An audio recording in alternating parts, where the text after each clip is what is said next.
Roland, you saw the article. I'm old enough to remember when Louisiana, when Virginia, North Carolina, Tennessee, these states were blue states.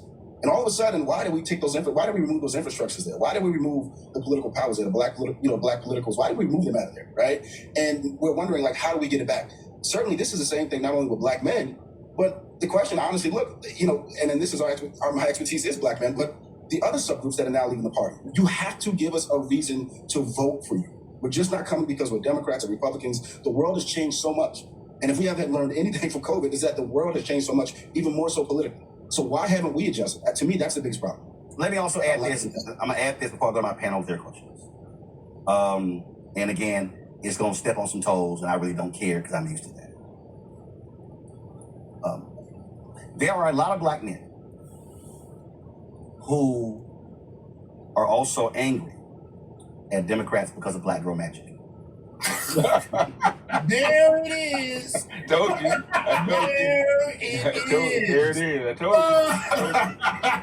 told you. There's a switch. He went to the southpaw real quick, boy. Changed everything, man. Southpaw. Here come the curve. I gotta let these women know I'm still on their side. Still on their side, yeah. Jermaine is the problem, baby. Yeah. I ain't saying it. See, there you go. He switched, just like they said.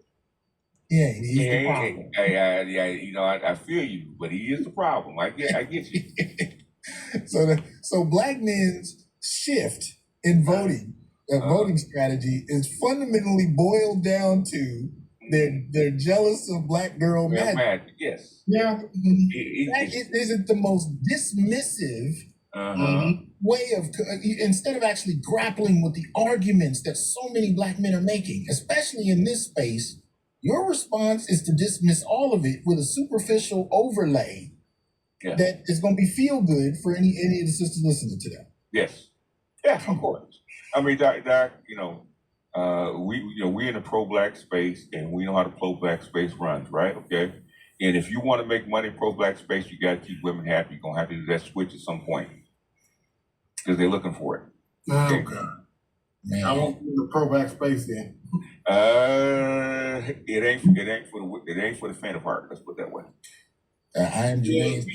I was hoping today's stream isn't my fault. When is it not? When is it not, sir? You gotta prove that BGS with those 4 chicks the other week. Oh my God! Oh my God! I was like, that's what we're supposed to protect. On Dr. Jerry Ball's channel, yeah. And that's some, that's the hidden thing, right? These are academics, okay, and when they can speak freely, okay, with how they really feel, they're some of the most vicious people I've ever heard. They really are. Yeah, and petty. And petty. Petty is one thing, vicious is another, okay? Black people aren't petty, they're vicious, okay? All right. Here we go. See, I ain't got a problem saying it. And I've had conversations with many sisters who kept assigning everything to misogyny. I said, you can't do that. And I'm like, take it from me as a black man, I know the conversation that I had. And so, what I had to say to brothers is, brothers, you're offended by black girl magic. You're offended when people say that black men are the backbone of the Democratic Party. It's also factually correct that black men are the second largest voting bloc of the Democratic Party. That's right. And a lot of these brothers are upset. So I had a brother who told me he was running in Texas. Oh, I'm sorry. Go ahead. So they're the backbone of the Democrat Party, huh? Is that why it's in shambles right now? Nina Turner said the exact same thing, and this is how they blow smoke up black women's skirts, okay? Mm-hmm. What he's saying is doing the exact same thing the Democratic Party does, that they're the backbone of the Democratic Party. It's ridiculous. And he doesn't even deal with the fact that black men are still overcoming voter disenfranchisement and are still voting at the second highest numbers for the Democratic Party. And yet you're going to disrespect that whole group of men by dismissing their arguments as superficial jealousy. It's superficial jealousy without But he has to do that switch, right? Because he said, you know, you got to pay attention, you got to reach them where they are, you got to understand what they need, blah blah blah. The thing is, if you're going to be in this arena, okay, you're going to have to do that switch, which is what he just did. Which is what he just did. And the thing is that we pretend like he's being genuine, and he's not. Right. Yeah. Right. Dr. Umar does the same thing. I got a lot of people right. Your mic is going out. Okay. Dr. Umar says the same thing, right? It said that the white women are in the gym, okay, with the man before he actually reached a certain level, right? Black men did not take that well. Yeah. Yeah. But they couldn't say he was wrong. No. Yeah, but he got to do a switch if you want your money. Yeah. Yeah. Dr. Shia Bryce found out the same thing. Okay, if you want your money, you have to be consistent about where your lips are planted. Okay. Yeah. You got to kiss the ring. Got to kiss the ring. Yes. And that's definitely what he's doing. That's what he's doing. The reason I wanted us to review this piece really came down to his overall perception of black men and this kind of idea that it's just it can all be explained with jealousy of black girl magic or whatever. Magic. It's because he's lying. Okay. He spent 30 minutes laying out a reasonable case, like black men, you know, where you like them or not. Yes, I agree. He is lying. So he's got to pander a little bit. I give it though. Voldemort has got to pander a little bit. He got to keep most of his base happy. So get that bread. Follow the money. Black men are a problem to be managed if you're not doing it well. Okay, for very obvious reasons. Okay, Right. It had nothing to do with black girl magic. The thing is, you got to give him something, right? So you got to pander. So he's pandering right now. Oh yeah, big time. Yeah, absolutely big time. But you know, there are all kind of ways he could have looked at this, and a lot of people he could have talked with about this. Yes. But we know his concern is not about getting to the truth. It's about what markets him and what keeps his platform going. So, you know, he's only going to go so far in that critique. But I would say to the extent that you have black men who are frustrated with the difference in treatment between black men and women, especially when you talk about by political parties or by institutions, the extent to which they can overlook how much support black men haven't received, and are achieving to some extent despite not having that support. And to juxtapose that with this black girl magic idea, which has been subsidized for generations, of course it's frustrating. How you going to tell black men that they mean very little despite what they go through? And you're not going to acknowledge any of those pitfalls or hurdles, but we're not going to talk about the differences in treatment and how that affects outcome from education to entrepreneurship. Even though black men have more businesses than black women, are they ever credited for such? No, you can't. But they're not credited because you can't credit them for it. Because guess who runs the society? Absolutely. And they're not financed to have those businesses. Those black men are starting it from scratch, and they're doing better than they have any business doing. Right. But when you can ignore them and then tell me that the backbone of the party, yeah, there is frustration, but I disagree with his interpretation of what that frustration conveys. He makes it superficial to dismiss the argument before you ever articulating what black men are actually arguing. And if he's able to do that successfully, everybody can walk away feeling good. Feeling good, and that's the whole point. Like, share and subscribe. Dr. T, if you do a show with that Aiden, I think that would be dope. Because you guys' political views are very, very similar. Jermaine is silenced again, I guess. Oh yeah. Well, the thing is that Jermaine has his uses. Okay. Damn. All right, here we go. He said, "You ain't got no shot in running if you're a black man. You got to be a black woman." And I was like, "Where did you get that from?" And he started explaining to me. And this is what I said to him. And this is the reality. A lot of these brothers are pissed off that these sisters have organized themselves, have mobilized themselves, are raising money, are doing what they're supposed to do. And then when I look over here, I see a whole bunch of brothers with attitudes and sour faces, And my response to them is, well, why aren't you organizing? And I've said, listen, I got no problem. I've said to Khalil, bruh, winning with black men, yes, we had that great call the day after Kamala Joe dropped out. I said, but the meetings have to continue. Black women, the reason Win with Black Women is so potent today is because they started as the purpose was to get the nomination for Kamala Harris. They achieved their goal in 2024. They said, well, let's keep going. In 2020, they said, well, let's keep going.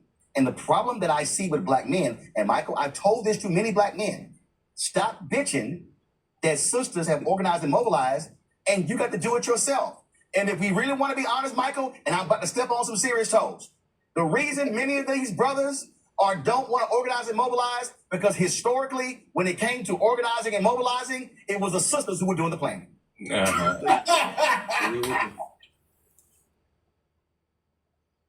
Wow, that's me. From YouTube.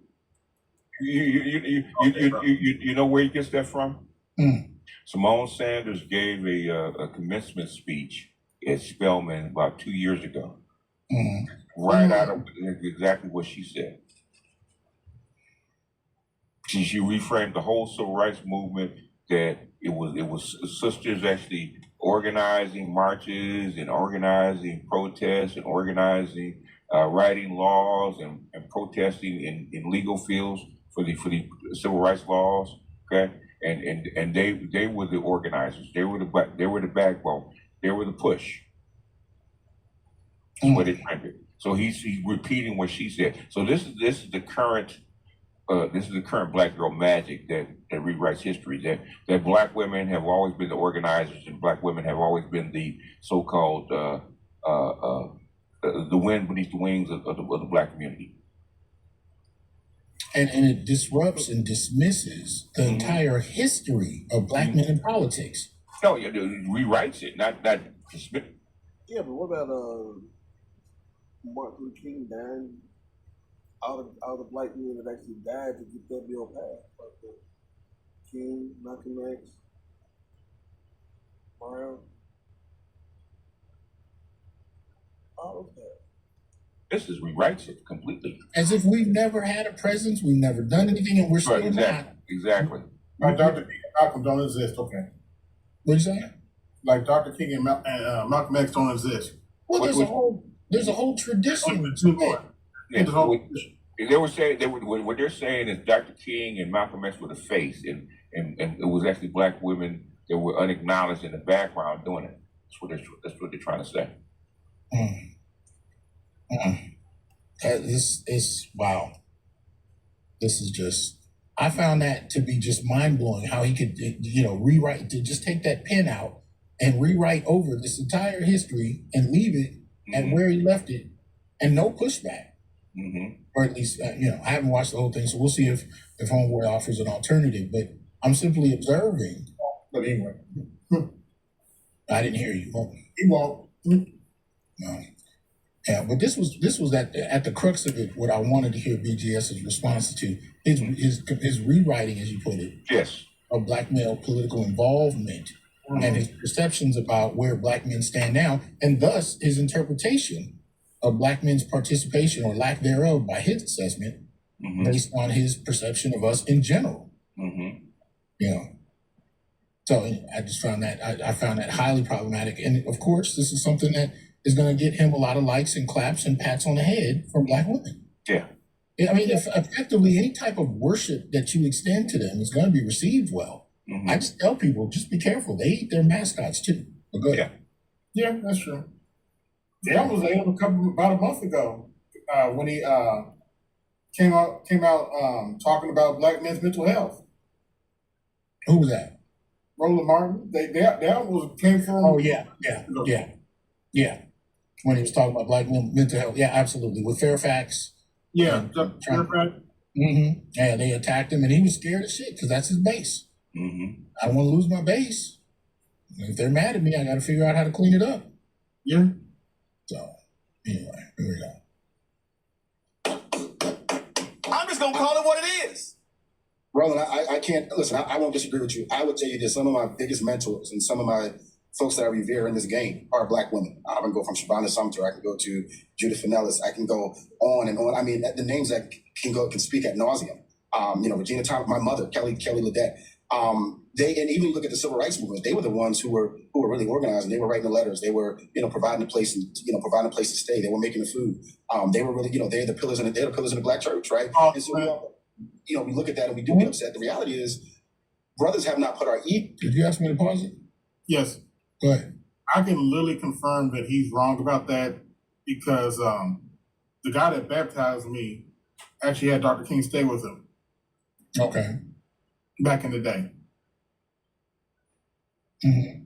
Yeah, he was a much older man. He was he would have been over 100. He would be well over 100 now. But he actually was a part of the movement back in the day. So it wasn't all women. I can tell you. No. Yeah, I think that's a popular. I mean, women definitely love to roll with that. It's a patting on the back, as it were.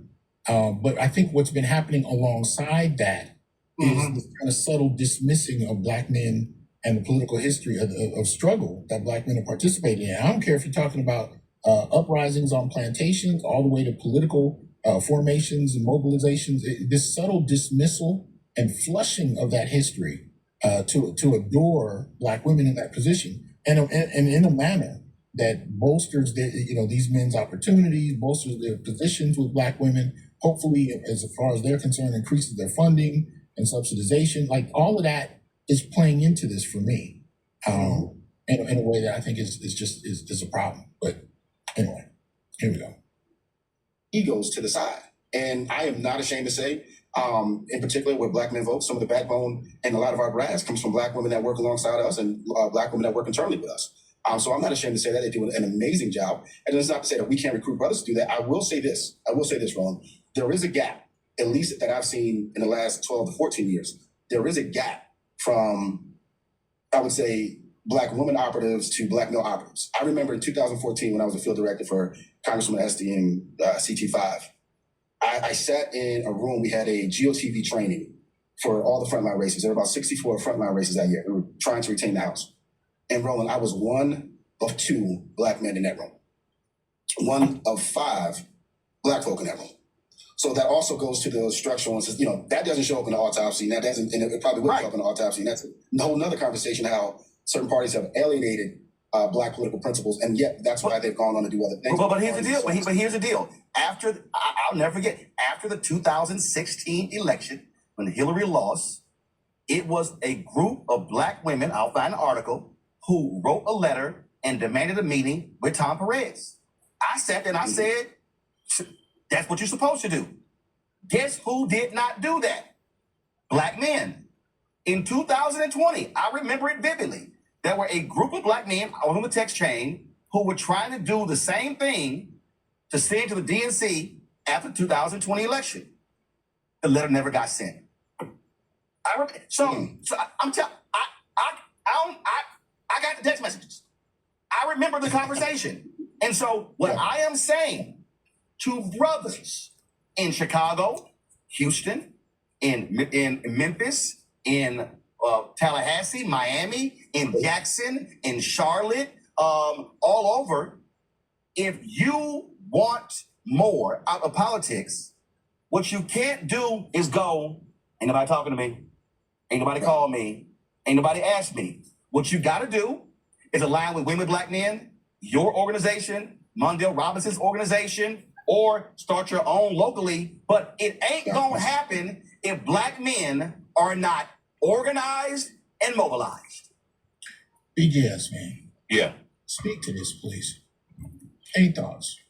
I understand the thing is, when he says organizing and mobilizing, okay, he's looking at I wouldn't say outdated, but the thing is an older tradition, okay? Yes. And I said this to the Black Manosphere a long time ago, right? So-called Black Brain Trust, okay? They're saying, they were actually spouting organized, mobilized, act. Your mic is going out. Well, Your mic is going out. Okay, local chapters and stuff like that.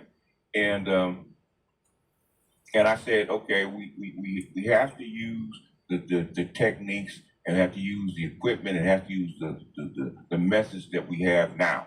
Okay? There's a different way to do it. What they're not, the reason they're talking about they're so mad at the Black Manosphere and the online brothers is because brothers are organizing, are making an impact, okay, and outside of their control. The organizing and the infrastructure they're talking about, okay, Black women have control over that. Because when Black men do try to organize, you've seen it yourself, Doc, okay? We try to organize Black men on a local level, and what happens, right? Black women actually want to come in and intercede with them.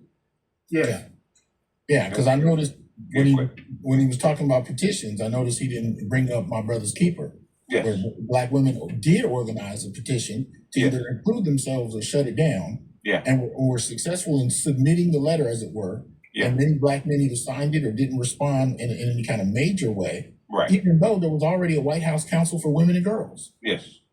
And there was never a White House Council for Men and Boys, especially one that included Black men.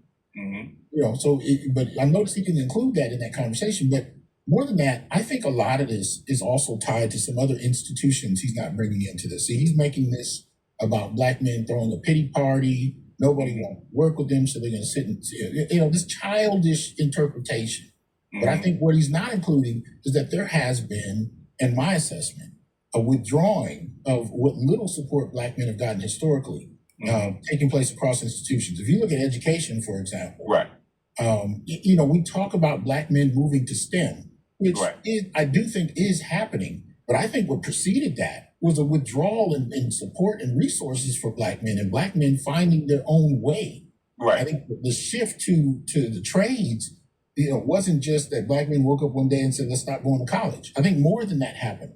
I think there was a withdrawal of support. And I think we could point this all the way back to the 1980s, this attempt to correct the historical, the disenfranchisement of women. So there was an overcorrection and providing support for women and girls. And we see this from K through 12, where boys across race are losing standing. Right. And if you're gonna have any group of a multiracial group of men losing standing, who do you think is gonna suffer the most in that paradigm? Right. Black men, but they knew it.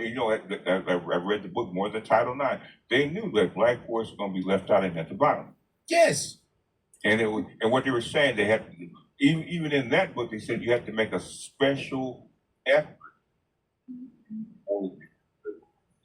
We lost you. Okay. Yeah. You have to make a special effort. I know they don't want this to go out. So anyway, we have to make a special effort to include these boys. Okay. Mm-hmm. Moynihan said the exact same thing in 65. Mm-hmm. My goodness, okay? How many times do you have to be repeated?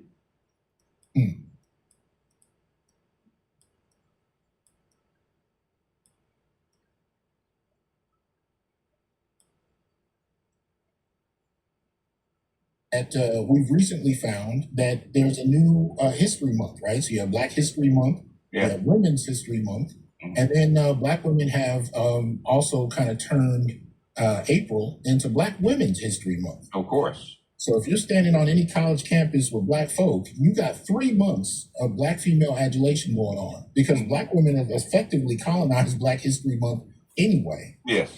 Especially if you're dealing with, a preponderance of Black female students in a given space. Women's History Month in the context of the Black community is basically Black Women's History Month. Right. And now, you have this kind of shift of April into Black Women's History Month. Now, the reason I bring this up here is just like what we just saw a moment ago. This kind of self-adulation, this desire to rewrite history to include women, which is not a problem in and of itself, but to exclude the contributions of men, while at the same time, Black men are not going into the same spaces in terms of education to the same degrees. And not that we ever have, but those numbers are dropping and becoming more divided the more we pay attention to this. So I'm looking at this whole dynamic and I'm saying, this self-aggrandizing approach to reframing the narrative, rewriting the political narrative, this is about to be a serious problem in terms of the divide between Black men and women. It's about to be a serious problem. And I think people are underestimating how much so in that respect. But you tell me, I mean, the thing is in serving heaven. Unfortunately. In Washington in '63. She was furious. Mm. And she never forgot that. And that chord has struck through the black civil rights and post-civil rights ever since. Mm-hmm. So black feminists carry that anger that they weren't put forward, they weren't empowered, they weren't, whatever. Okay?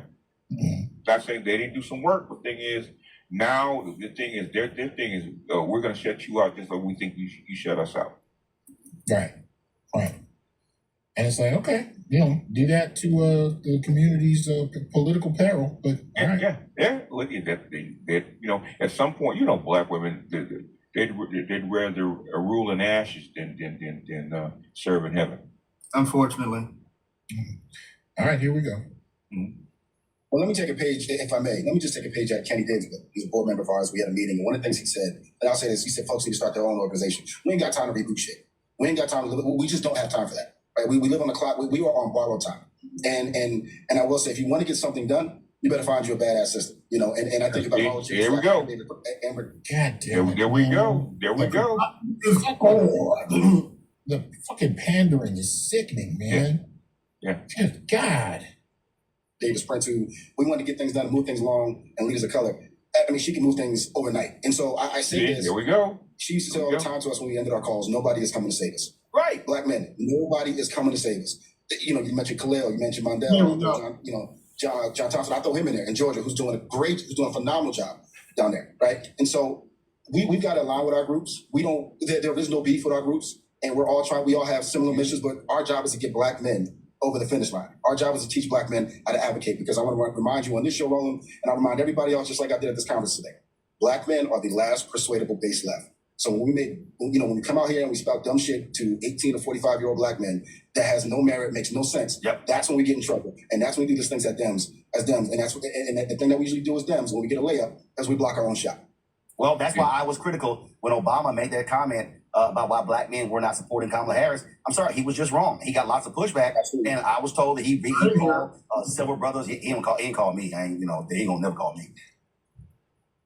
Now, just to be clear, that's his frustration. Mm-hmm. Yeah. All of this is a commercial for Roland to really become more of a political insider and to get hired by the party. This is fundamentally this is what I'm hearing from him. This is what his big issue is. It isn't black males' participation. It's the extent to which he can't be brought in and hired to perform managing black men's political participation. Mm-hmm. That's all this really is about. Mm-hmm. Black men's current status in politics is for him a justification to bring him in and give him resources and political power. That's all he's really looking for in this. Yeah. Oh yeah, whenever you hear Randland Martin talking about they need to support black media more, he's talking about himself. Yeah, he is. Yeah. You first. What is he talking about if the majority of voting black men voted in the second highest degree to support the candidate he wanted? Where is the evidence? That's what I said on Saturday. Yeah, where's the 8% clip for Kamala Harris? Why are y'all complaining? Yeah, where's the evidence of what he's trying to ascribe to black men if they actually did what you wanted them to do to a higher degree than any other group, any other demographic? This doesn't make any damn sense. Let's go. Hey, Mike, how you doing, brother? What up, Ken? Good to see you, brother. Good to see you. I love the fact that you did this and focus specifically on black men, and you say we're the last persuadable group. And we've had plenty of conversations about what it takes to really reach us in this digital first world. How do you plan to make sure this?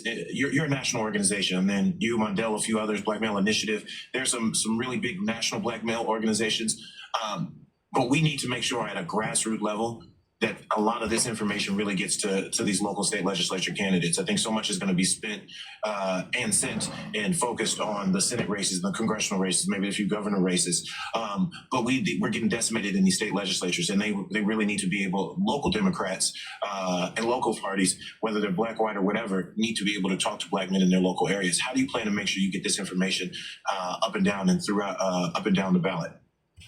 Man, Cam, thank you for that question. I don't sleep. I just take long breaks. That's part of it. That's the first one.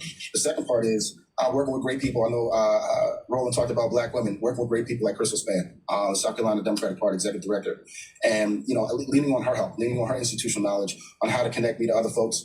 And we have other coalition partners around the country that we're working with to ensure that not only do we put this in the hands of just to win legislatures, this is the first piece of a roadmap for us to really win and do what we need to do in community and connectivity. So, and look, this is also to the folks who donate to what we do. This is the first phase of the show. Listen, we've taken the time to do the science. We spent an inordinate amount of money on this because it is that important to me. We can live and we can guess and we can assume, but just like we also say, Black men aren't monoliths. I would never assume Mike Bland is the Black man that can make all decisions for Black men. I need to hear all different kinds of stakeholders from all over the country and ensure whether young, old, middle-aged, educated, uneducated, rural, suburban, urban voters. I need to hear from them, right? The disenfranchised. I need to hear from them, and so it's my job to, no matter who can connect this. Not just on the state level, because I think we always think, hey, let me talk to a state party chair.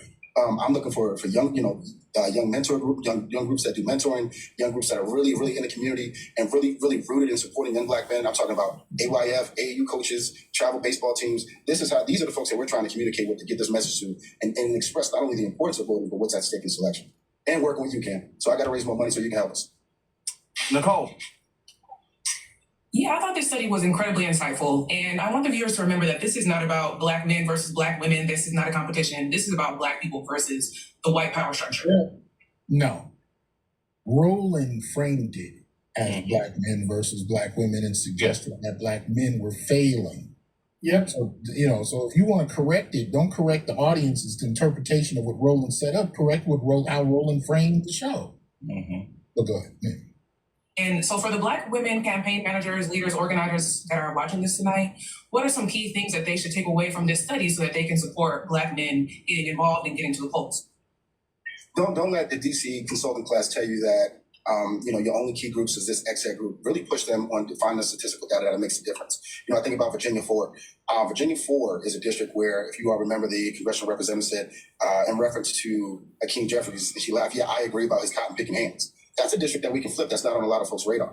I will also tell them, don't be ashamed to push your consultants to really micro-target on the research that matters to your constituency the most. Because oftentimes we just think, I got to talk to the suburban white voter or the 1 out of 3 voter. How about the voter that hasn't voted? The Bernie voter who hasn't come home. And it is okay to give forgiveness to some of our brothers that vote for Donald Trump. I'll be the first one to say that because they are coming back. And what I will say is look at this is not only look at this research, but look at the brothers that Roland and Cam mentioned. Look at us as partners across the country because we have committed to say there is no beef with us. There is no gripe or there's none of that. Our job is to make sure not only our priorities are heard, but that the candidates across the country that are running, that they are running on the right platform that's going to get, as I like to say, Tyrone off the couch. And that should be a motivation for all, a lot of campaign managers across the country. Put that on a post-it on your wall, on your whiteboard, whatever you talk to your staff with. What are we doing to get Tyrone off the couch? Because the margins are going to be simply that close. Absolutely. Greg. Thank you, Roland, and thank you, Brother Bland. Just 5 seconds. I'm a teacher. I started teaching in 1987 in one form or another, K-12, undergraduate students, graduate students, law students, and then most people with not even going to school. And looking at your report, my question to you has to do with the form of messaging. I think that the messages are there. Anybody who spends 10 minutes looking at the issues should be very easily persuaded of what's in their best interest. But when the report says that music, memes, and news are the most popular topics, but when I look at the delivery systems, it's Twitter, it's Instagram, and it's YouTube. And I think, how do we approach this question of, I used to call it illiteracy. People have the capacity to read, but choose not to. I'm more convinced than ever, I see it every day in the classroom and in the streets, that it's illiteracy. People have simply had their diminishing developed ability to absorb information and critically think. How do we get at that, particularly since they're going to unleash even more tides of disinformation with AI and all this? How do we address that issue? You're already addressing it by being on YouTube. So at the end of the day, the same people you're saying that are illiterate are listening to you, are listening to Roland. If they have YouTube, they have the capacity to listen to your own demographic who's representing yourself. And by this, I mean political and racial and gender demographic in regard to Roland and his platform. If you're going to say that there's something inherently insufficient about these platforms while you're on it, presenting the information you think they're not getting, there's kind of a contradiction happening. But yes, I definitely got to. You're absolutely right. Dang, Skippy, you're right. You should be glad we're not playing this on my channel because I would play a certain clip from Savvy. Okay. She said it correctly to Roland too. You're on YouTube too, yeah. Yes, but that's not what she said. Yeah. I wanted to address what the previous brother said about he came about forgiving those of us who voted for Trump.